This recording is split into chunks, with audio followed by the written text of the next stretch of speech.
ইরানের মুসলমানেরা তাদের সাথে আমাদের আকীদার অনেক বেশ কম আছে, কিন্তু তারা যখন ঐক্যবদ্ধ হলো, ইরানের ওলামারা আয়াতুল্লাহরা যখন ঐক্যবদ্ধ হলেন, তখন আমেরিকার মতো বিরাট পরাশক্তিকে তারা পদানত করে ইসলামী রাষ্ট্র, তাদের ভাষায় তারা ইসলামী রাষ্ট্র প্রতিষ্ঠা করতে সক্ষম হয়েছে এবং আমেরিকাকে পদানত করেছে। এখানে আয়াতুল্লাহ খমিনীর একটি কথা আমার মনে পড়ে, কি সাহস তার! ইমান আকীদা যাই থাকুক, আকীদার প্রশ্নে আমরা আপোস করব না, কিন্তু এই কথাটা তো বলতেই পারি। যখন আমেরিকা তাকে বলেছিল যে আমার দূতাবাস থেকে যে 56 জনকে গ্রেফতার করা হয়েছে আমেরিকান, এদেরকে ছেড়ে দাও, তা না হলে তোমার খাদ্য রসদ আমেরিকা থেকে যত সাহায্য যায় সব বন্ধ করে দেওয়া হবে। আয়াতুল্লাহ খমেনি জবাব দিয়েছিলেন আমেরিকান প্রেসিডেন্টকে, তুমি কারে খাবারের ভয় দেখাও? যেই জাতির বছরে 1 মাস না খাইয়া থাকা ফরজ, সেই জাতি তোমার খাবারের অপেক্ষা করবে? তোমার মতো কাফেরদের খাবারের কোনো পরোয়া আমরা করি না। মুসলমানেরা যখন ঐক্যবদ্ধ হয়েছিলেন, আল্লাহ তাদেরকে বিজয় দান করেছিলেন সেখানে। ঠিক এমনি করে পাকিস্তানে যখন সর্বশ্রেণীর ওলামায়ে কেরাম মুত্তাহিদায়ে আমল, মজলিস মুত্তাহিদায়ে আমল এ নাম করে যখন একটি সংগঠন কায়েম করলো, সমস্ত ফিরকার মাকতুবায়ে খেয়ালের সমস্ত আলেমরা যখন ঐক্যবদ্ধ হলো, পৃথিবীকে অবাক করে দিয়ে ইসলামী শক্তি সেখানে বিজয় লাভ করলো। ঠিক অনুরূপ ভাবে বাংলাদেশ বিগত সরকার এইখানে অত্যাচার করেছে আলেমদের উপরে, এবং সবচাইতে বেশি দুশ্মনী করেছে তারা আলেমদের সাথে। আলেমরা ছিল তাদের জীবনের দুশ্মন। যে কবি তার কবিতার মধ্যে লিখেছে, ফজরের নামাজ যখন, ফজরের আজান যখন শুনি, মনে হয় যেন বেশ্যা তার খরিদ্দার ডাকতেছে। নওজুবিল্লাহ। ইতিহাস সাক্ষী, সেই ব্রিটিশ খেদাও আন্দোলন থেকে শুরু করে 2001 সালের 1 অক্টোবরের নির্বাচন পর্যন্ত ওলামারা যেখানে ঐক্যবদ্ধ হয়েছে সেখানেই বিজয় এসেছে। আমরা লক্ষ্য করে দেখেছি, আফগানিস্তান যুদ্ধ করলো রাশিয়ার সাথে।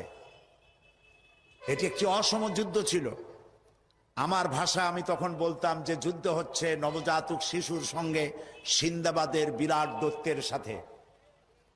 ওদের মডার্ন অস্ত্রপাতি আর আফগান মুজাহিদদের কাছে হলো নূহ আলাইহিস সালামের জামানায় বন্যায় ভিজানো গাদা বন্দুক। এই দিয়ে তারা লড়লেন।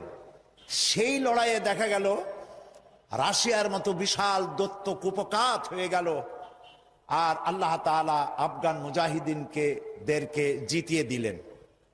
কেন দিয়েছিলেন? কারণ যুদ্ধ যখন লাগলো তখন সবাই পালানো শুরু করলো। ওই দেশটা জঙ্গল আর পাহাড় দিয়ে ভরা, সব পাহাড়ে জঙ্গলে সব পালাতে শুরু করলো। পালায় গিয়ে দেখলো ওলামারা সব এক জায়গায় এসে গেছে। ওই সব ওলামা যারা একজন আর একজনকে দেখতে পারে না, দেখলেই রুমাল দিয়ে মুখ ঢাকে, সালাম দিলে জবাব দেয় না। ফতোয়া দিয়েছিল সে কাফের 5 কারণে, উনি কাফের 3 কারণে, আর উনি কাফের 17 কারণে। এদেরকে যারা কাফের না মনে করে তারাও কাফের। আর ওই সব কাফের মরে গেলে তাদের কবরের উপর যে ঘাস হয়, সেই ঘাস যে গরুতে খায় সে গরুও কাফের। এই রকমের ফতোয়াবাজি যারা করছিল, তারা পাহাড়ে জঙ্গলে সব একজনের সঙ্গে আর একজনের দেখা হয়ে গেল, সালাম করলো, কোলাকুলি করলো। ব্যাপারটা ছিল এরকম, একজন বলছিল যে আমার ছেলেরা গেল মামু বাড়ি, মেয়েরা গেল নানা বাড়ি, বউ গেল তার বাপের বাড়ি, আমি গেলাম আমার শ্বশুর বাড়ি, যাই দেখি আমরা সব এক জায়গায়। এখন জঙ্গলের ভিতরে গিয়ে আলেম ওলামা, সুন্নি বেদাতি, এইটা সেইটা সব এক জায়গায় হয়ে গেছে, কোলাকুলি শুরু হয়েছে। বলল যদি এই কোলাকুলি আগে করতাম তাহলে তো রাশিয়ার ভূত আমাদের ঘাড়ে চড়তে পারতো না। সুতরাং 9 বছর যুদ্ধ চললো। এই 9 বছরের অসম যুদ্ধে ওলামাদের ঐক্যের কারণেই আল্লাহ পাক আফগানের মুসলমানদেরকে ইসলামী রাষ্ট্র প্রতিষ্ঠার সুযোগ করে দিয়েছিলেন। আবার যে পতন ঘটলো, তাও মুজাহিদ আলেমদের মধ্যে যখন তাফরিকার সৃষ্টি হলো, ইখতিলাফ তৈরি হলো, একে অপরকে সন্দেহ করলো, দেখতে পারলো না, ভালো লাগলো না, সালাম কালাম করলো না, আবার কপাল পুড়লো, আবার বুশ এসে এদের হুশ নষ্ট করে দিল। আফগান আবার চলে গেল আরেকজনের দখলে। ঠিক এমনি করে পরকালকে যারা স্বীকার করো, কিয়ামতে উঠতে হবে, এটাকে কিভাবে অস্বীকার করো? চিন্তা করে দেখো, তুমি নিষ্প্রাণ মাটি ছিলে, সেই মাটি দিয়েই আমি তোমাকে তৈরি করেছি। আবার আল্লাহ পাক মানুষকে আরো বুঝান, কিয়ামত আছে, পরকাল হবে, আল্লাহর দরবারে উঠতে হবে। আলাম ইয়াকুন উতফাতাম মিন মানিজ্জিন ইউমনা, তুমি কি মাতৃগর্ভে নিক্ষিপ্ত এক ফোঁটা পানি ছিলে না? সুম্মা কানা আলাকাতান ফাখালাকা ফাসাওয়া, এরপরে তোমাকে মাংসপিণ্ডে, জমাট রক্তে মাংসপিণ্ডে পরিণত করা হলো, এরপরে তোমাকে সুন্দর করে তোমাকে সুগঠিত করা হলো।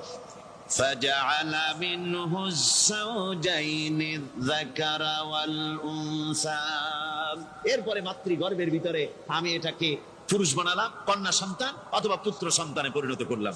এইটা যে পেরেছে, যিনি পেরেছেন, আলাইসা যালিকা বিকাদিরিন আলা আইয়ুহিয়াল মাউতা, সে আল্লাহর পক্ষে কি সম্ভব নয় যে তোমার মৃত্যুর পরে তিনি আবার জিন্দা করতে পারবেন? কি বলবেন, কি বলেন, সম্ভব না? তিনি পারবেন না? নিশ্চয়ই তিনি আবার কিয়ামতের মাঠে আমাদেরকে হাজির করতে পারবেন, এতে কোনো সন্দেহ নাই। আল্লাহ পাক সেই জন্য এখানে বলতেছেন যে ওরা বাল কাযযাবু বিসসাম, ওরা আসলেই পরকালকে অস্বীকার করেছে। আপনি যে নবী, এতে কোনো সন্দেহ নাই।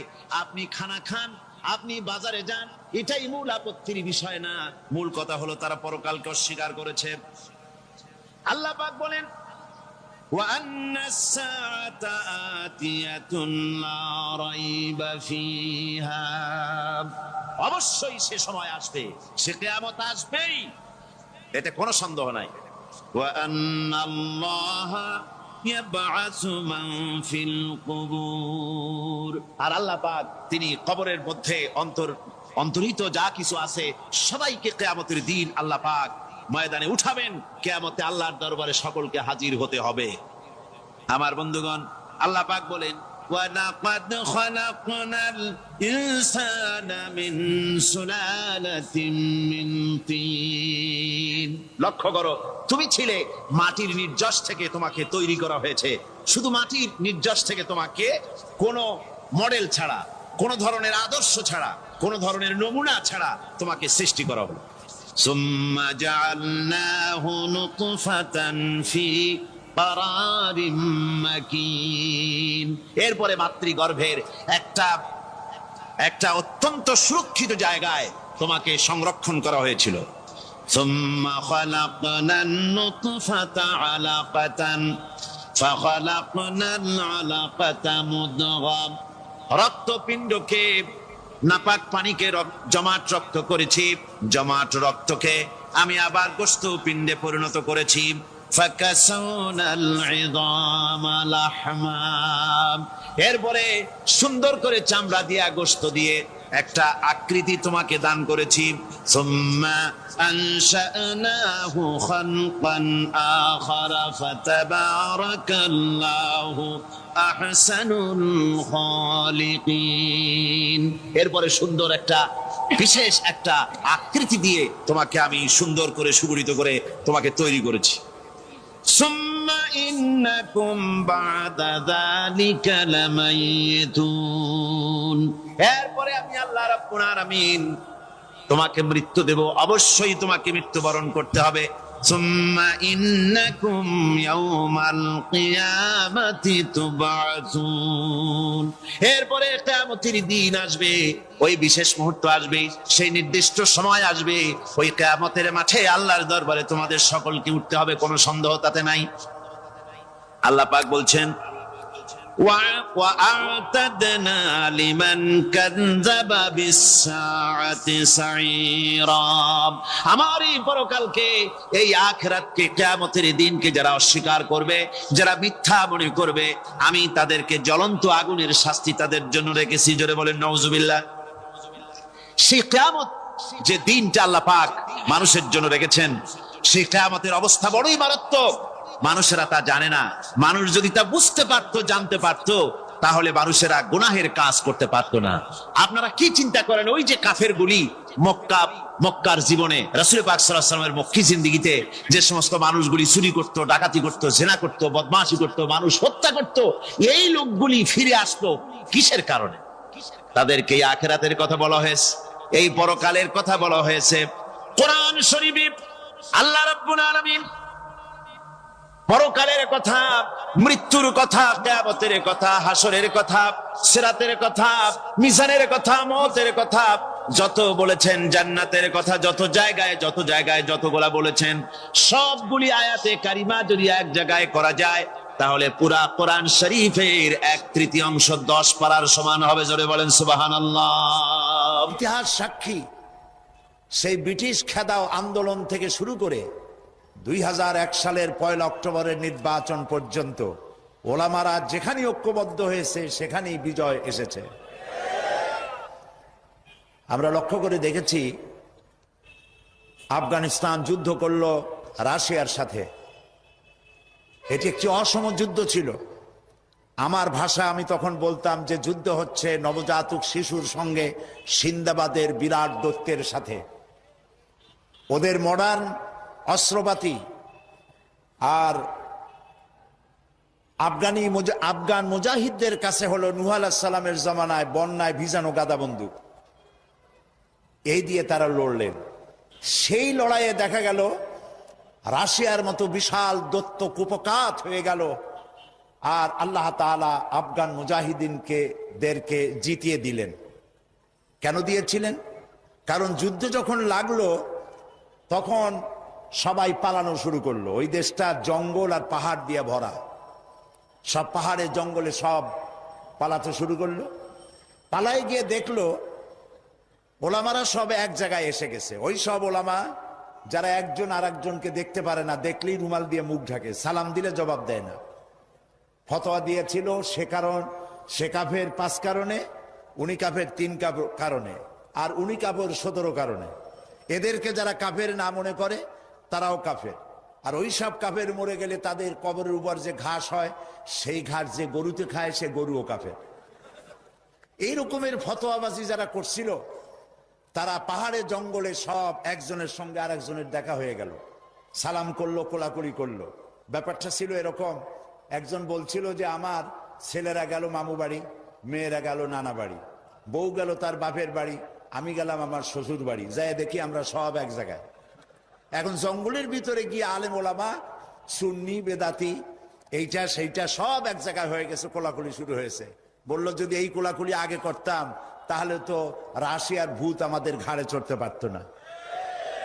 সুতরাং 9 বছর যুদ্ধ চললো। এই 9 বছরের অসম যুদ্ধে ওলামাদের ঐক্যের কারণেই আল্লাহ পাক আফগানের মুসলমানদেরকে ইসলামী রাষ্ট্র প্রতিষ্ঠার সুযোগ করে দিয়েছিলেন। আবার যে পতন ঘটলো, তাও মুজাহিদ আলেমদের মধ্যে যখন তাফরিকার সৃষ্টি হলো, ইখতিলাফ তৈরি হলো, একে অপরকে সন্দেহ করলো, দেখতে পারলো না, ভালো লাগলো না, সালাম কালাম করলো না, আবার কপাল পুড়লো, আবার বুশ এসে এদের হুশ নষ্ট করে দিল। আফগান আবার চলে গেল আরেকজনের দখলে। ঠিক এমনি করে ইরানের মুসলমানেরা, তাদের সাথে আমাদের আকীদার অনেক বেশকম আছে, কিন্তু তারা যখন ঐক্যবদ্ধ হলো, ইরানের ওলামারা, আয়াতুল্লাহরা যখন ঐক্যবদ্ধ হলেন, তখন আমেরিকার মতো বিরাট পরাশক্তিকে তারা পদানত করে ইসলামী রাষ্ট্র, তাদের ভাষায় তারা ইসলামী রাষ্ট্র প্রতিষ্ঠা করতে সক্ষম হয়েছে এবং আমেরিকাকে পদানত করেছে। এখানে আয়াতুল্লাহ খমিনীর একটি কথা আমার মনে পড়ে, কি সাহস তার! ইমান আকীদা যাই থাকুক, আকীদার প্রশ্নে আমরা আপোস করব না, কিন্তু এই কথাটা তো বলতেই পারি। যখন আমেরিকা তাকে বলেছিল যে আমার দূতাবাস থেকে যে 56 জনকে গ্রেফতার করা হয়েছে আমেরিকান, এদেরকে ছেড়ে দাও, তা না হলে তোমার খাদ্য রসদ আমেরিকা থেকে যত সাহায্য যায় সব বন্ধ করে দেওয়া হবে। আয়াতুল্লাহ খমেনি জবাব দিয়েছিলেন আমেরিকান প্রেসিডেন্টকে, তুমি কারে খাবারের ভয় দেখাও? যেই জাতির বছরে 1 মাস না খাইয়া থাকা ফরজ, সেই জাতি তোমার খাবারের অপেক্ষা করবে? তোমার মতো কাফেরদের খাবারের কোনো পরোয়া আমরা করি না। মুসলমানেরা যখন ঐক্যবদ্ধ হয়েছিলেন, আল্লাহ তাদেরকে বিজয় দান করেছিলেন সেখানে। ঠিক এমনি করে পাকিস্তানে যখন সর্বশ্রেণীর ওলামায়ে কেরাম মুত্তাহিদায়ে আমল, মজলিস মুত্তাহিদায়ে আমল এ নাম করে যখন একটি সংগঠন কায়েম করলো, সমস্ত ফিরকার মাকতুবায়ে খেয়ালের সমস্ত আলেমরা যখন ঐক্যবদ্ধ হলো, পৃথিবীকে অবাক করে দিয়ে ইসলামী শক্তি সেখানে বিজয় লাভ করলো। ঠিক অনুরূপ ভাবে বাংলাদেশ বিগত সরকার এইখানে অত্যাচার করেছে আলেমদের উপরে, এবং সবচাইতে বেশি দুশ্মনী করেছে তারা আলেমদের সাথে। আলেমরা ছিল তাদের জীবনের দুশ্মন। যে কবি তার কবিতার মধ্যে লিখেছে, ফজরের নামাজ যখন, ফজরের আজান যখন শুনি মনে হয় যেন বেশ্যা তার খরিদ্দার ডাকতেছে। নওজুবিল্লাহ। ক্ষমতায় যারা থাকে, ক্ষমতার মোহে চতুর্দিকে অন্ধকার দেখে, মনে করে আমার পতন আর হবে না। কিন্তু তোমাকে বুঝিবে যে গোকুলে বাড়ি শেষে গাড়ির চাকা সব সময় উপরে থাকে না। গাড়ির চাকা সব সময় উপরে থাকলে গাড়ি তো চলবেই না। গাড়ির চাকা ঘোরে বলেই তো গাড়ি চলে। সুতরাং এই উপরে তোমার চাকা উপরে এখন আছে বলে, তোমার দলের চাকা উপরে আছে বলে যারা মানুষের উপরে জুলুম করছো, আলেমদেরকে ধরতেছো, মুসল্লিদেরকে ধরে ধরে জেলে ঢুকাচ্ছ, সময় আসবে এমন ইন্দুরের গর্ত অপমান ফলাবার জন্য।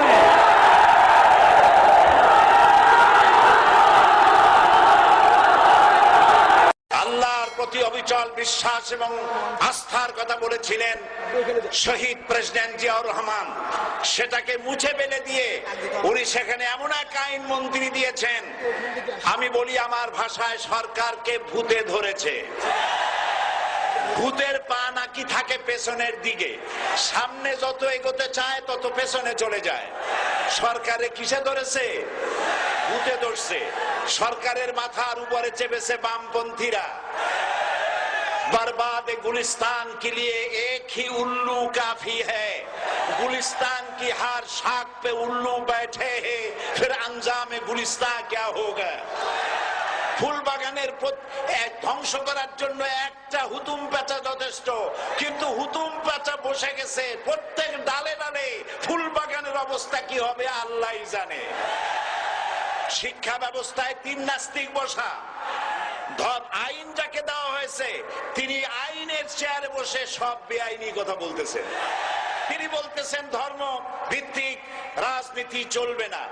প্রধানমন্ত্রী আপনি বলেন নাই আমরা আপনার কল্যাণকামী, যেভাবেই হোক আপনি প্রধানমন্ত্রী হয়েছেন, যেভাবেই হোক আপনি সরকারে গেছেন, আমরা চাই 5 বছর আপনি চালান, কিন্তু ভালোভাবে চালান। যাদেরকে বসাইছেন এই লোকগুলির একটু চেনেন। এই লোকগুলি হচ্ছে তারা যারা আপনার পিতা স্বাধীনতার স্থপতি প্রেসিডেন্ট মরহুম শেখ মুজিবুর রহমান, যার জনপ্রিয়তা ছিল আকাশচুম্বী, সে আকাশচুম্বী জনপ্রিয়তা থেকে মাটির সাথে ধসিয়ে দিল কারা? তাদেরকে আপনি মন্ত্রী বানিয়েছেন। আপনার পিতার যে দশা তারা করেছিল, এরাও আপনার সেই দশা করে ছাড়বে। তার প্রমাণ হচ্ছে মন্ত্রী বলছে ধর্মনিরপেক্ষ ধর্মভিত্তিক রাজনীতি চলবে না। আপনি বলেন নাই, উনি বলেছেন। আপনি প্রতিবাদ করেন নাই। আপনার প্রতিবাদ না করাটাই ওই বক্তব্য আপনি সমর্থন করেছেন বলে প্রমাণিত হয়ে গিয়েছে। ধর্মভিত্তিক রাজনীতি নিষিদ্ধ ঘোষণা করবার মতো দুঃসাহস করবেন না। ধর্মভিত্তিক রাজনীতি শুধু বাংলাদেশে নয়, ভারতে আছে, শ্রীলঙ্কা আছে, মালদ্বীপে আছে, অস্ট্রেলিয়া আছে, আমেরিকা আছে, নিউ গিনি আছে, অস্ট্রেলিয়া আছে, আমেরিকা আছে, ইউরোপে আছে। পৃথিবীতে গণতান্ত্রিক অন্তত 50টি দেশে ধর্মভিত্তিক রাজনীতি আছে। তারা ইলেকশন করছে এবং ক্ষমতায় গিয়ে তারা পার্লামেন্টে অংশগ্রহণ করছে। বাংলাদেশে ধর্মনিরপেক্ষ রাজনীতি আপনি বন্ধ করতে পারবেন না, অসম্ভব। আইন মন্ত্রী আইন পাশ করে নিষিদ্ধ ঘোষণা করার জিনিস পান নাই। আপনি আইন পাশ করে নিষিদ্ধ করুন, সোনার ছেলেরা টেন্ডারবাজি করতে পারবে না, নিষিদ্ধ। মাস্তানি করতে পারবে না, মেয়েগুলারে SMS করতে পারবে না ফ্রি টক টাইমে, শয়তানি বদমাশি করতে পারবে না, ওজনে কম দিতে পারবে না, খাদ্যে ভেজাল দিতে পারবে না। এইসব নিষিদ্ধ করতে পারবেন না। নিষিদ্ধ করার জিনিস পায় না, ধর্ম নিষিদ্ধ করো। তার মানে ধর্ম নিষিদ্ধ করতে পারলেই বড় বড় বোতল খাওয়া যায়, ধর্ম নিষিদ্ধ করতে পারলেই চুরি করা যায়, ডাকাতি করা যায়, বদমাশি করা যায়। আমার সম্মানিত সেক্রেটারি জেনারেল বলেছেন ক্লাস 9 এর ছাত্রকে অস্ত্রের মামলা দিয়ে রিমান্ডে নেওয়া যায়। এই কাজ আপনারা বন্ধ করে দিন। আমি ছোট্ট একটি কথা বলে বক্তব্য শেষ করব। আপনারা সমস্ত 144 জারি করতেছেন, সব 144 জারি করেন কোরআনের তাফসীরের উপরে। যারা কোরআনের তাফসীরের উপরে 144 চালু করেন, আল্লাহর কাছে জবাব দিতে হবে কিয়ামতের ময়দানে। শেষ কথা বলি, বসেন বসেন, শেষ কথা বলে যাই। প্রধানমন্ত্রী, মাননীয় প্রধানমন্ত্রী, আপনাকে আবার বলি, আমরা আপনার শত্রু নই, আমরা আপনার শত্রু নই, আপনার শত্রু আপনার পাশেই। সিংহ, সিংহ, একটা সিংহ আর একটা নেকড়ে আর একটা পাতিশিয়াল, এই তিনটাই মিলে সারাদিন পরিশ্রম করে তিনটা শিকার করেছে। একটি খরগোশ, একটি হরিণ আর একটা বড় গরু। সিংহ বলছে আমি পরিশ্রম করে আমরা তিনজনে শিকার করছি, কিন্তু আমার নিয়ম হলো বিচার ব্যবস্থা না করিয়া, ভাগ না করিয়া খাওয়া আমি পছন্দ করি না। তো আমি প্রথমে দায়িত্ব দিলাম নেকড়েকে, নেকড়ে ভাগ কর। নেকড়ে বলল মহারাজ এটা ভাগ করার আর কি আছে, ওই খরগোশটা বেটা পাতিশিয়াল খাক, হরিণটা আমি খাই, যেহেতু আপনার দেহ বড়, আপনি মহারাজ, আপনি গরুটা খান। সিংহের মেজাজ খারাপ, বেয়াদব, এই ধরনের অসম বন্টন নীতি কে তোকে শিখালো? এক থাপ্পড় মারছে, নেকড়ের কল্লা উড়ে গিয়ে 50 হাত দূরে পড়ে গেছে। এবার সিংহ বলছে এই শিয়াল ভাগ কর বেটা। শিয়াল কয় মহারাজ এই সাধারণ জিনিসে কি ভাগ করার কোন বিষয়? কয় না, ভাগ না করলে তো আমি খাইতে পারি না। তো ভাগটা যদি আমার করতেই বলেন, আমি বলবো খরগোশ দিয়ে আপনি ব্রেকফাস্ট করবেন, লাঞ্চ করবেন হরিণ দিয়ে, ডিনার করবেন গাভী দিয়া। মহারাজ খুব খুশি, হ্যাঁ রে শিয়াল রে, এত সুন্দর ইনসাফ ভিত্তিক বন্টন নীতি কে তোরে শিখাল রে? একটু আগে যে কল্লা দিয়া গেল ওই আবার শিখায় গেছে। কাজী ধর্মভিত্তিক রাজনীতি নিষিদ্ধ করতে গিয়ে ফেরাউন আর নমরুদ যে শিক্ষা পেয়েছে তার থেকে শিক্ষা গ্রহণ করুন। আগুন নিয়ে খেলবেন না, বরদাস্ত করবে না বাংলাদেশের 16 কোটি মানুষ। মুসলমান তো দূরের কথা, হিন্দু, খ্রিস্টান, বৌদ্ধ সব ধর্মপ্রাণ ধর্মভিত্তিক রাজনীতি নিষিদ্ধ করার মতো আগুন নিয়ে খেলা বন্ধ করুন, বন্ধ করুন। জনগণ মানবে না, মানবে না, মানবে না। আল্লাহ হাফেজ। বাংলাদেশ জিন্দাবাদ, বাংলাদেশ জামাত ইসলামী জিন্দাবাদ, বীর চট্টলা জিন্দাবাদ। এখন বক্তব্য রাখছেন ক্ষমতায় যারা থাকে, ক্ষমতার মোহে চতুর্দিকে অন্ধকার দেখে, মনে করে আমার পতন আর হবে না। কিন্তু তোমাকে বুঝিবে যে গোকুলে বাড়ি শেষে। গাড়ির চাকা সব সময় উপরে থাকে না, গাড়ির চাকা সব সময় উপরে থাকলে গাড়ি তো চলবেই না।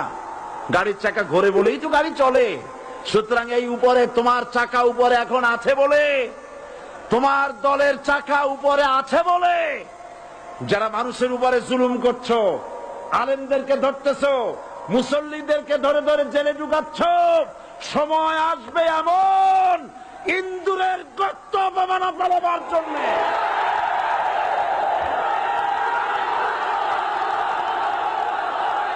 আমরা আজকে এখানে যখন আলোচনা করছি, এই মাসটা হচ্ছে মাহে শাবান। কি মাস বলুন তো? মাহে শাবান। শাবানের শেষ পর্যায়ে আমরা চলে এসেছি। আমরা এখন মুখোমুখি হয়েছি মাহে রমজানুল মুবারক। আলহামদুলিল্লাহ, রমজানুল মুবারক আমাদের সামনে। 12টি মাসের মধ্যে শ্রেষ্ঠ মাস রমজানুল মুবারক।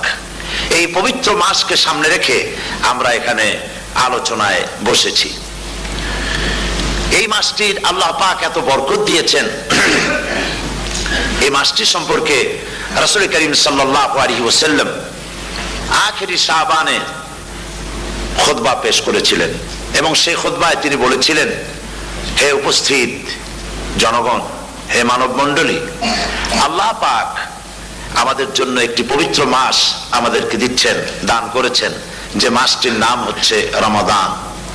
রমাদান হচ্ছে রামদুন, রা মিম দত। রাম ধাতু থেকে উৎপত্তি, এর অর্থ হচ্ছে জ্বালানো, পুড়িয়ে দেওয়া, ভস্ম করে দেওয়া। রমাদান, রমজান মুবারকে যারা নাকি সিয়াম সাধনা করে, আত্মত্যাগ করে, অর্থাৎ তিতিক্ষা, ত্যাগ এবং তিতিক্ষা করে, রমজান মুবারকে আল্লাহ পাক যেভাবে রোজা চান ওইভাবে যারা রোজা রাখে, তাদের সমস্ত গুনাহ সমূহকে আগুন যেমন আবর্জনাকে জ্বালিয়ে দেয়, রোজা যদি সঠিকভাবে কারো হয় তাহলে তার গুনাহগুলিকে এইভাবে জ্বালিয়ে ভস্ম করে দেয়। সুবহানাল্লাহ বিহামদিহি। এই রমাদান আমাদের সামনে। আমি আমার আলোচনার শুরুতে আমি আপনাদের খেদমতে আরজ করতে চাই যে মাসটির মধ্যে আমরা প্রবেশ করতে যাচ্ছি, দুটি জিনিস আমাদের সামনে এখন। একটি হচ্ছে আমরা মাহে রমজানকে ইস্তেকবাল করতে যাচ্ছি, মাহে রমজান আমাদের সামনে। দোয়া করে নেই যে আল্লাহ পাক এই পবিত্র রমজানের সম্মান করার মতো তৌফিক আমাদেরকে দান করো, আর যেভাবে রোজা রাখলে পরে তুমি খুশি হও সেইভাবে আমাদেরকে রোজা রাখার তৌফিক দান করো, বলি আমিন। এটি হচ্ছে সর্বশ্রেষ্ঠ মাস আল্লাহ পাক মুসলমানদের জন্য দান করেছেন। আবারও বলি আলহামদুলিল্লাহ। কোরআন শরীফের মধ্যে আল্লাহ সমস্ত ইবাদতের কথা বলেছেন, কিন্তু ডিটেইলস আলোচনা করেন নাই। হজ করতে হবে, কিন্তু ওকুফে আরাফা করতে হবে, রমিয়ে হিজার করতে হবে, রমিয়ে জেবার করতে হবে, তারপরে 7 বার তাওয়াফ করতে হবে, সাফা মারওয়া সাই করতে হবে। এগুলি কিন্তু কোরআন শরীফে আসে নাই, ডিটেইলস আসে নাই। নামাজ পড়তে হবে, কিন্তু জোহরে কয় রাকাত, আসরে কয় রাকাত, মাগরিবে কয় রাকাত, এই রাকাতগুলি কিভাবে বিন্যস্ত করতে হবে কোরআন শরীফে তা আসে নাই, বর্ণনা করা হয়নি।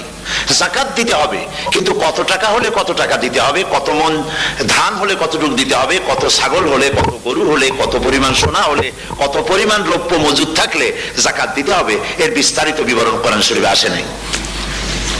চিন্তা হতে পারে যে তাহলে এগুলো আমরা পাইলাম কই? আমরা পেয়েছি কোরআনের ব্যাখ্যা হচ্ছে রাসূল করিম সাল্লাল্লাহু আলাইহি ওয়াসাল্লাম। হুজুর এটাকে আমাদেরকে বলে দিয়েছেন, তিনি সারে ছিলেন, শরীয়ত প্রণেতা ছিলেন। তো সমস্ত ইবাদতকে আল্লাহ পাক সংক্ষেপে সংক্ষেপে তিনি আউটলাইন অথবা গাইডলাইন তিনি দিয়েছেন আল্লাহ পাক। রমজান মুবারক হচ্ছে একমাত্র ইবাদত যে রমজান সম্পর্কে আল্লাহ পাক ডিটেইলস পূর্ণ একটি রুকু আল্লাহ পাক আলোচনা করেছেন। সুবহানাল্লাহ। রোজা শুরু করবেন কোনখান থেকে, শেষ করবেন কোথায় গিয়ে, সফরে প্লেনে যখন চলবেন তখন আপনার রোজার অবস্থা কি হবে, যদি দেশে যান তখন কি হবে, অসুস্থ হলে কি হবে, কিভাবে রোজা রাখবেন, কিভাবে রোজা ভাঙবেন, তারপরে কখন শুরু হবে, কখন কি হবে ইত্যাদি বিস্তারিত বিবরণ। রোজার মতো করে এত অন্য কোন ইবাদতের ব্যাপারে আল্লাহ এতটা বলেন নাই যতটা বলেছেন রোজার ব্যাপারে। তাহলে নিশ্চয়ই বুঝতে পারছেন রোজাটা অত্যন্ত গুরুত্বপূর্ণ ইবাদত, সবটাই গুরুত্বপূর্ণ, কিন্তু রোজাটা আল্লাহর কাছে বেশি গুরুত্বপূর্ণ। সুবহানাল্লাহ। আচ্ছা, বেশি গুরুত্বপূর্ণ কেন সে কথা কি বলবো? অবশ্যই বলবো। বেশি গুরুত্ব এই কারণে, আল্লাহ পাক বলেছেন, এটা হচ্ছে হাদিসে কুদসি, আল্লাহ পাক বলেছেন আস-সাওমু লি ওয়া আনা আজজি বিহি। অন্য রিওয়ায়াতে এসেছে ওয়া আনা উজজা বিহি। আস-সাওমু লি, রোজা হলো আমার জন্য। কে বলতেছেন বলুন তো? আল্লাহ পাক বলছেন রোজা হচ্ছে আমার জন্য, রোজার পুরস্কার আমি দেব। অন্য বর্ণনায় এসেছে রোজা আমার জন্য আর রোজাদারের পুরস্কার আমি আল্লাহ নিজেই পুরস্কার। সুবহানাল্লাহ, সুবহানাল্লাহ। তাহলে প্রশ্ন আসে, আল্লাহ পাক বলছেন রোজা আমার জন্য, আস-সাওমু লি, আল্লাহ তো একথা কোথাও বলেন না আজ-যাকাতুলি, আস-সালাতুলি, আল-হাজ্জুলি। রোজা আমার কি বলে, যাকাত আমার জন্য, হজ আমার জন্য, নামাজ আমার জন্য, একথা কিন্তু আল্লাহ বলেন নাই। অবশ্যই আমরা যাকাত হোক, নামাজ হোক, হজ হোক কার জন্য করি? আল্লাহর জন্য করি। রমজানের ব্যাপারে আল্লাহ খাস করেছেন যে আস-সাওমু লি, রোজা আমার জন্য। এই কথাটার অর্থ কি, তাৎপর্য কি, ব্যাখ্যা কি, সিগনিফিকেন্স কি? এর সিগনিফিকেন্স হচ্ছে এই যে প্রত্যেকটা ইবাদতের দুটি ধরন আছে। কয়টা ধরন বলুন তো? দুটি ধরন। একটি ধরন হচ্ছে বাহ্যিক আর একটা হচ্ছে আভ্যন্তরীণ। প্রত্যেকটা ইবাদতের দুটি দিক আছে, একটা মানুষকে দেখানো আর একটা ভেতরের। যেমন নামাজ, একটি লোক নামাজ পড়ে না, কিন্তু এমন একটা সমাবেশের মধ্যে পড়ে গেছে সবাই নামাজ পড়ে। এখন আমি যদি নামাজ না পড়ি তাহলে লোকে বলবে কি? তখন উযু আছে কি না আছে দাঁড়ায় গেল, আল্লাহু আকবার। তাহলে দেখা গেল নামাজ আল্লাহর জন্য পড়ে, আবার মানুষের জন্য দেখাবার জন্য করে। যাকাত এটা দেয় মানুষে, তার নিয়তটাকে আল্লাহ পাক ভালো জানেন। কিন্তু কিছু লোক তেমন আছে যাকাতের নামে লুঙ্গি, আমাদের দেশে আছে, এখানে কি করে আমি জানি না, লুঙ্গি শাড়ি কিনে তারপরে বাড়িতে সব জমা করে এরপরে গরিবদের দাওয়াত দেয় এবং সকলকে দেখায় দেখায় এভাবে লুঙ্গি দিল শাড়ি দিল, লোকেরা দেখলো যে যাকাত দিল, খুব যাকাত দিয়েছে। কোরবানির ব্যাপারে এভাবে বিরাট একটা গরু কিনলো, কিনে মানুষকে দেখাইলো। চট্টগ্রামে আছে সবচেয়ে বড় দামের গরু একটা কিনে গরুর গলায় মালা একটা পরাইয়া তারপরে শহর ঘুরায়। এখন অবশ্য এটা কমে গেছে আগের থেকে অনেক। মানুষ দেখুক যে অমুকে এই গরুটা কোরবানি করেছে। এটা কি কোরবানির জন্য হলো না মানুষকে দেখাবার জন্য হলো? হজ, টাকা আছে, লোকেরা বলবো কি যে এত টাকার মালিক তাও হজে যায় না, সুতরাং যাই একটু হজ করে আসি। তাহলে হজ করা গেল, আবার মানুষকে দেখাবার জন্য করলো। দুটি জিনিস আছে। কিন্তু একমাত্র রোজা, একমাত্র রোজা, রোজা যদি কেউ রাখে মানুষকে দেখাবার জন্য সকাল থেকে শুরু করে সন্ধ্যা পর্যন্ত না খাইয়া কোনো পাগলও থাকবে না। বলেন আপনারা ঠিক কিনা? সে তো মানুষকে দেখাবার জন্য দাঁত টাত পরিষ্কার করে নিল আর দুপুরে ভাত খাই নিল, বউতেও টের পাইল না। পারবে কিনা? পারবে। টয়লেটে গিয়ে খাই নিল ভালো করে, কোন একটা আড়াল জায়গা নিয়ে খেয়ে গেল, বাচ্চাও দেখলো না, বউতেও দেখলো না, খেয়ে নিল। তাহলে সে তো রোজা রাখলো না। আল্লাহ পাক বলছেন আসসাওমুলি, রোজা হচ্ছে আমার জন্য। যে রোজা রাখে আমার জন্যই রাখে, মানুষকে দেখাবার জন্য সারাদিন না খায় থাকার কোনো প্রশ্নই ওঠে না। সুবহানাল্লাহ। সুতরাং রোজা যে রাখলো সে আমার জন্যই রাখলো। ওয়া আনা আজজি বিহি, রোজার পুরস্কার আমি আমার হাত দিয়ে দেব। সুবহানাল্লাহ, আমার হাত দিয়ে দেব।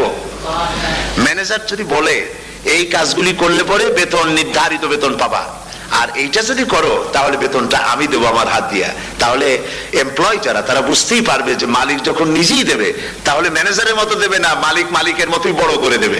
তো আল্লাহ পাক ফেরেশতাদের কাছে এটা রাখেন নাই, সব নাকি তোমরা লেখো গিয়া, আর রোজার সওয়াব আমার হাত দিয়ে আমি দেব। সুবহানাল্লাহ। এরপরে আল্লাহ পাক বলছেন, অন্য রিওয়ায়াতে এসেছে রোজা আমার জন্য, আর রোজাদারের পুরস্কার আর কিচ্ছু না, রোজাদারের পুরস্কার আমি আল্লাহ নিজেই পুরস্কার হয়ে যাব। সুবহানাল্লাহ। হাদিস শরীফে এসেছে রোজা রাখলে পরে ক্ষুধার কারণে, খালি পেটে থাকার কারণে টক্সিন জাতীয় এক প্রকারের গ্যাস তৈরি হয় পেটের ভেতরে, স্টমাকের মধ্যে, ফলে মুখে এক রকমের দুর্গন্ধের সৃষ্টি হয়। নবীজি বলেছেন রোজাদারের মুখের থেকে যে গন্ধ বের হয় আল্লাহ পাকের কাছে রোজাদারের মুখের গন্ধ মেশক আম্বারের চাইতে বেশি পবিত্র। আপনার মুখের গন্ধটাও আল্লাহর কাছে পবিত্র। রোজাদারের জন্য, রোজাদারদের জন্য জান্নাতের একটি দরওয়াজা খাস করে রাখা হয়েছে, যার নাম রায়্যান। এই দরওয়াজা রোজাদারদের জন্য, কেবলমাত্র রোজাদারেরা সেখান থেকে প্রবেশ করবে, আর কেউ প্রবেশ করতে পারবে না। এই রোজাদারদের সম্পর্কে আল্লাহ পাক বলেছেন, হাদিস শরীফে এসেছে, বুখারী শরীফের হাদিস, রাসূল করিম সাল্লাল্লাহু আলাইহি ওয়াসাল্লাম বলেছেন লিসাইমে ফারহাতান, ফারহাতুন ইনদা ফিতরিহি ওয়া ফারহাতুন ইনদা লিকাই রাব্বিহি। রোজাদারের জন্য দুইটা খুশি। কয়টা খুশি বলুন তো? কে বলছেন? আল্লাহ রাসূল বলছেন রোজাদারের জন্য দুইটা খুশি। লিসাইমে ফারহাতান, দুটি খুশি। ফারহাতুন ইনদা ফিতরিহি, একটা খুশি হচ্ছে ইফতারের সময়। এই ফিতরিহিতে, এই ফিতরিহি দুটি কথা, এই একটি কথার দুটি ব্যাখ্যা হয়। একটা হচ্ছে ইফতারের সময়, ইফতারের কথা বলা হয়েছে, আর ঈদের কথাও এর মধ্যে বলা হয়েছে। ইফতারের সময় হলে একটা খুশি, আর একটা খুশি হচ্ছে ইনদা লিকাই রাব্বিহি, যখন রোজাদারের সঙ্গে আল্লাহ পাক দেখা করবেন তখন হবে আরেকটা খুশি।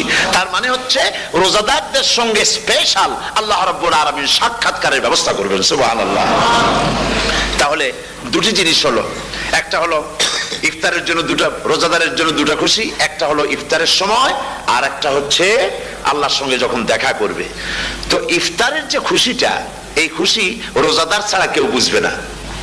ইফতার সারাদিন রোজা রাখার পর সামনে পেঁয়াজি, বেগুনি, সালাদ, তরমুজ, মিষ্টি, তারপরে আম্বালা সুইট মিটের নানান রকমের মিষ্টি, এরপরে মুড়ি, কত কিছু সব সামনে নিয়ে বসে আছে। দেখছেন অবস্থা? সমস্ত কিছু সামনে বসা, ঘড়ির দিকে তাকানো। আপনি যদি 5 মিনিট আগে খান, ফেরেশতা এসে মুখের উপর থাপ্পড় মারবে, বেটা খাইলি কেন? বলবে কেউ? বলবে না। কোন ফেরেশতা লাঠি নিয়ে দাঁড়ায় আছে? দাঁড়ায় নাই। কিন্তু আপনি খাচ্ছেন না কেন? সুবহানাল্লাহ, সুবহানাল্লাহ বলবেন না? অন্তত 1500 বছর আগে আল্লাহ রাব্বুল আলামিন নির্দেশ করে রেখেছেন সূর্য সাদা হওয়া থেকে, পূর্ব দিগন্ত সাদা হওয়া থেকে শুরু করে পশ্চিম দিগন্তে যখন কালো হয়ে কালো রেখা দেখা দেবে, যখন মাগরিব হয়ে যাবে, সূর্যাস্ত যাবে, ততক্ষণ পানাহার আর স্ত্রী সম্ভোগ থেকে বিরত থাকো। ১৫০০ বছর আগের আল্লাহ রাব্বুল আলামিনের এই নোটিশ কিভাবে কার্যকরী হচ্ছে উম্মতের মধ্যে, মুসলমানদের ভেতরে। খাবার সামনে আসে, পিপাসা লেগেছে, এখন তো পিপাসা লাগে না, খুব ঠান্ডার সময়, এখন রোজা রাখতে খুব মজা হবে, তাই না? খুব মজার রোজা। কিন্তু এই রোজা যখন জুন মাস আর জুলাই মাসে আসবে, তখন টের পায় মানুষ রোজা কাকে বলে। প্রচন্ড পিপাসা, সামনে সব খাবার পড়ে আছে, একটা খাবারের দিকে রোজাদারের হাত যায় না, ঘড়ির দিকে তাকায় আর চুপ করে বসে বসে আল্লাহর জিকির করতে থাকে। আল্লাহ কয়, ফেরেশতারা দেখ, এই বান্দা বানাইতে নিষেধ করছিলি, সুবহানাল্লাহ। আল্লাহ খুশি হয়ে যান। রোজাদার অপেক্ষা করতে থাকে, ঠিক যখন কাটায় কাটায় সময়টা এসে গেছে, তখন আল্লাহর নাম করে খুরমা দিয়ে পানি দিয়ে ইফতার শুরু করে দিল। আল্লাহ পাক খুশি হয়ে গেলেন। এই যে ইফতার, সারাদিন রোজা রাখা ইফতার করায় যে মজা, রোজা রাখলো না এরকম লোকেও কিন্তু ইফতার করে না? পুরান ঢাকায় আছে, ঢাকার তো কয়েকটা এলাকা আছে, পুরান ঢাকার লোকেরা নাকি বলে যে, যারা রোজা রাখে না তারা বলে যে রোজা না রাখে একরকম পাপ করছি, আর ইফতার না করে কবিরা গুনাহ করবো নাকি, ইফতার তো করাই লাগে। তো খুব মজা করে ইফতার করে তারা। তো সারাদিন রোজা রেখে পেঁয়াজি, ছোলা, বুট, মুড়ি খাওয়ায় যে মজা, সারাদিন ভাত খাইয়া তারপরে ইফতারের শরীক হওয়া, ছাগলে ঘাস খেলে যেমন লাগে ওইরকম তার মুখে লাগে, এই মজা পাবে না। রোজাদারের যে মজা লাগে সেই মজা সে পাবে না। সারা মাস রোজা থাকার পর, আল্লাহর হুকুম মেনে সারা রাত রোজা রাখার পর, তারপরে ঈদের দিনে জামা কাপড় পরিষ্কার করে, শেরওয়ানি গায়ে লাগাইয়া, পাঞ্জাবি পরে, আতর মেখে, এরপরে ঈদের জামাতে যখন দাঁড়ায় যায়, সে যে মজা পায়, সারা মাস রোজা রেখে ঈদের জামাতে গিয়ে সে যে মজা পায়, যে রোজা রাখলো না, ঈদের দিনে খুব জামা, পাজামা, সেন্ট এগুলো মেখে থেকে প্রথম কাতারে গিয়ে দাঁড়ায় গেছে, ও সেই মজা পাবে না। ওর মনের মধ্যে একটা সোর সোর ভাব থেকেই যায়। সে মনে মনে ভাবে, এই জামাত আমার না, জোর করে আসছি, এইখানে দাঁড়াবার যোগ্যতা আমার নাই। মনের মধ্যে সে একটা অপরাধী ফিল করে, সে ফিল করতে থাকে। সুতরাং রোজাদারের জন্য দুইটা খুশি, একটা হচ্ছে ইফতারের সময়, আর একটা খুশি হবে যখন আল্লাহ তাদেরকে দেখা দেবেন। সুবহানাল্লাহ। এই রোজা আল্লাহ পাক দান করেছেন। আচ্ছা, কি জন্য রোজা আমাদের দিলেন? এই জন্য দিয়েছেন যে একটা মাস পৃথিবীর মুসলমানরা না খেয়ে থাকুক দিনের বেলায়, ওই না খেয়ে থাকার যে খাবারগুলি বাঁচবে, এগুলি আল্লাহ অন্য কোনো এলাকার মানুষদের খাওয়াবেন নাকি? এই জন্য করেছেন রোজা, এই জন্য করেন নাই। রোজার ফজিলত আল্লাহর নবী বলেছেন, রমজান মুবারকের এত ফজিলত, মানুষ যখন কোন ইবাদত করে, আল্লাহ পাক সেই ইবাদতের নেক আমলের সওয়াব 10 থেকে শুরু করে 700 পর্যন্ত বাড়ায় দেন। 10 থেকে শুরু করে 700 করে 700 বাড়ায় দেন, ইল্লা সাওম, রোজা ছাড়া। নবীজি বলেছেন, রমজান মুবারকে কেউ যদি একটি নফল কাজ আদায় করে, একটি নফল ইবাদত করে, অন্য মাসের একটি ফরজ আদায় করার সওয়াব আল্লাহ পাক নামায়ে আমলে দিয়ে দিবেন। রমজান মুবারকে কেউ যদি একটি ফরজ আদায় করে, অন্য মাসের 70টি ফরজ আদায় করার মতো সওয়াব আমলনামায় আল্লাহ দিয়ে দিবেন। সুবহানাল্লাহ। এই মাস আমাদের সামনে, আল্লাহু আকবার বলি, আল্লাহু আকবার বলি, আলহামদুলিল্লাহ। এই পবিত্র মাস আমাদের সামনে, এই মাসে এত সওয়াব, নফল হয় ফরজের মতো, আর ফরজ হয় 70টা ফরজের মতো। এত সওয়াব কেন হইল? আমরা না খেয়ে থাকি সেই জন্য নাকি? বলতে পারেন কেন হলো? একটি কারণ, শাহরু রমাদান আল্লাযী উনজিলা ফীহিল কুরআন। সুবহানাল্লাহ বলবেন না? এই রমজান মাস হচ্ছে সেই মাস যে মাসে আল্লাহ রাব্বুল আলামিন কোরআনে কারীমকে নাজিল করেছেন। এই মাসের মধ্যে একটি রাত আছে, খায়রুম মিন আলফি শাহর, যে রাতটি 1000 মাসের চাইতে বেশি গুরুত্বপূর্ণ আল্লাহর কাছে। সুবহানাল্লাহ। একটি রাত 1000 মাসের চাইতে গুরুত্বপূর্ণ। 1000 মাস ক্যালকুলেটর দিয়ে হিসাব করলে দেখা যায় যে 1000 মাসে 83 বছর 4 মাস হয়। তাহলে তার অর্থ কি এই যে একটানা 83 বছর 4 মাস ইবাদত করলে যে সওয়াব হবে, এই রাত্রে ইবাদত করলে সেই সওয়াব হবে। হতে পারে, এরকম হতে পারে, কিন্তু ব্যাখ্যাটা কি? ব্যাখ্যাটা হচ্ছে এই, আরবিতে আলফুন শব্দ দিয়ে 1000 বোঝানো হয় না। আরবিতে যখন আলফুন বলা হয় তাহলে বোঝা যায় সংখ্যাধিক্য, বিপুল সংখ্যা, হাজার হাজার হাজার হাজার, থাউজেন্ডস এন্ড থাউজেন্ডস।